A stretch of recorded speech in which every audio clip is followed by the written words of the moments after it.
You have to compare timeline. Yeah, that's absolutely true. We have to compare the time, the intensity of training, and maybe even age. As I said in my previous video, many times people compare like a 20-year-old high competitive college wrestler with a 40-something hobbyist BJJ blue belt.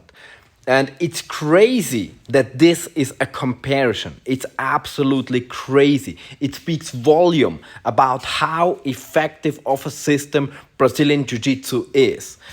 Because if we would just so make a match between, let's say, a world champion in wrestling and in the same weight class, the black belt adult world champion of Brazilian Jiu-Jitsu, and we would make them have a fight, no rules, and no previous training in any other martial arts, just wrestling and just jiu-jitsu. Oh, it would be a very interesting matchup, but I have no doubt that 9 out of 10 times the BJJ guy would win, because the wrestling guy has too little tools to actually finish the fight, right? He would most likely get a takedown, maybe jiu-jitsu would just like pull guard, right?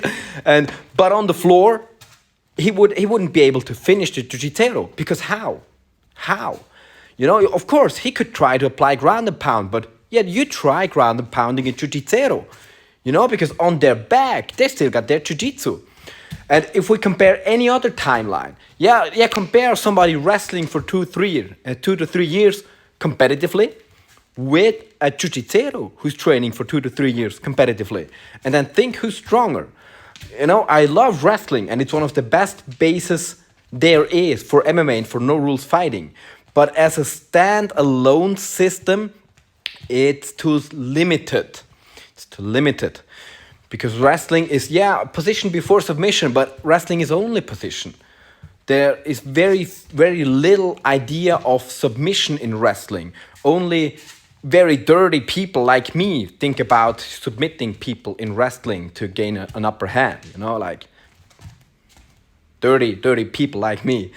But in any other fair comparison, Jiu-Jitsu is a more effective system than wrestling.